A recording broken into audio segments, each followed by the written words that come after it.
Hi everyone, it's Rob Watson, the module leader for TECH3501 Community Media Leadership, and the topic that we're going to talk about this week in the 8th lecture is about intercultural identity and what that means in terms of how we have to anticipate and think about the way that we interact with people from different cultures.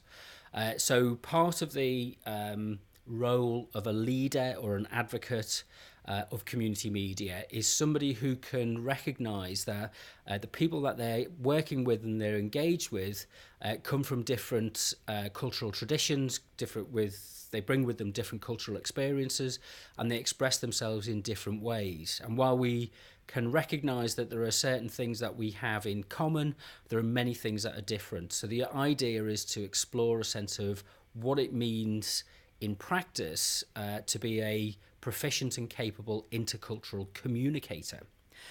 So with this, we kind of want to draw on our experience, but we don't want to draw on the assumptions that we often make, stereotypical views, cultural assumptions about people from other communities and other cultures, and the kind of passed down and kind of received understandings, whereas what we want to try and develop is a sense of investigation and a sense of discovery about people's cultures, and to recognise where the differences are, where the similarities are, where the ideals are that we have in common and the ideals that we have that are different and how they're expressed.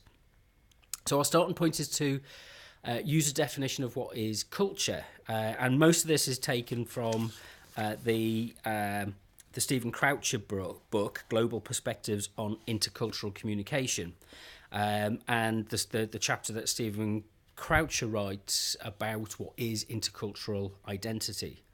So we're going to look at the idea of what the kind of different components of culture might be. So how do we share a system of meaning? How do we make sense of the world? How do we practice? And what are the kind of expressions of our identity, our sense of belonging that form our culture and that kind of give shape to the things that we do and the things that we don't do. Let's put it as simple as that. So culture, if you like, is a shared experience. It's something which we negotiate between ourselves as members of an in-group within a community, or which we differentiate ourselves between different in-groups and therefore with other people, others in the out-groups who aren't part of our community. And what is that based on? Is that based on race, ethnicity, gender, social class? All of these things are kind of markers, if you like, of what our cultural expression, our cultural relationships and the shape of our culture might be at a particular time. So there's kind of a set of, what Stephen Croucher argues is that there's this kind of set of layers from which we identify how our culture works. So there's a kind of layers of operation, he calls it. So there's an outer layer, there's an inner core, and between that there's an intermediate layer. And it's things like, how are these joined together? So the outer layer is kind of the kind of economic systems, the educational systems. The inner core is our beliefs and values, and the intermediate layer is the communication processes that we use to understand one another and exchange and share ideas and communicate. So we're looking at things like we need to work through, to have an intercultural understanding, we need to know what the kind of beliefs and values are of a different group of people. We need to know what the kind of cultural beliefs are, what the cultural values are, what the shared history might be of those people, and what they perceive us as the virtues, if you like, or the limitations of their culture, and what they maybe perceive as the virtues and limitations of our culture from the perspective that we view things. And this is really predicated on the basis that we're trying not to make assumptions about our culture or their culture, and what we, in the process of exchange, we begin to understand ourselves more deeply, and we begin to understand them more deeply. So we look at this. I'm going to sneeze. It's going to come out in a second, so let me bear with me. Oh, there we go. Excuse me.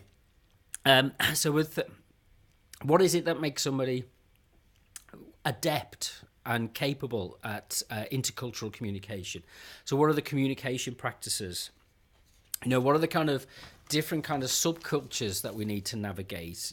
Kind of what are the kind of the ways of life that we learn about and that we share and we understand? And think of this from the perspective of when you visit a culture that you're not familiar with, and how do you adapt? How do you appropriate? How do you fit in? Where do you stand out? Is it your use of language? Is it your body language? Is it the gestures that you make? Is it the way that you hold eye contact or avoid eye contact? All of these things aren't static. They different cultures have different expressions for personal gestures, and they're defined, if you like, in different ways by a kind of different kind of framework. So some cultures are highly individualistic, some cultures are highly collective, some cultures, according to some arguments, kind of have a greater emphasis on a masculine, that kind of I suppose uber macho kind of culture, and others have a focus on more kind of feminine or nurturing style cultures. The language for this needs to catch up with present cultural expectations about these things.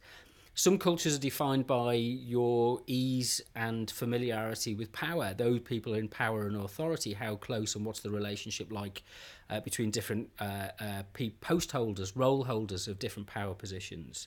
Some cultures are highly adept at dealing with uncertainty, others at not dealing with uncertainty. Some are focused on short-term objectives and others on long-term objectives.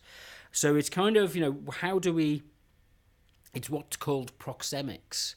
How do we navigate how close we can be to people and how distant we can be to people? Familiarity, overbearing personal space. These are all culturally defined. We learn as children, I suppose, what is, if you form a queue, British people like a dispersed queue where there's a sense of space between people. Other cultures don't mind crowding in, and these kind of things are very kind of important. But what does it tell us about the kind of values that are the different types of cultures embody and express? What is it in terms of kind of control of citizenship, hierarchy, kind of the sense of self-interest and how that is expressed, and putting yourself forward before others or holding back so that others have an opportunity to engage before you do. These are all important cultural markers and identifiers of a sense of identity and a sense of human identity and a sense of personal identity. So we learn to be from each other. We are social creatures, and we learn from one another. So we'll look at this in some detail. The notes are posted up on the DMU Commons wiki as ever. So just go to wiki.our.dmu.ac.uk. I think, let me just check. Lots of images. I don't know if I've got any videos this week. Maybe next week I've got some videos. But there's certainly, I think this is a good starting point for some conversation and discussion, which will take us forward into our planning for our community media activities in the future. Okay, see you at the lecture.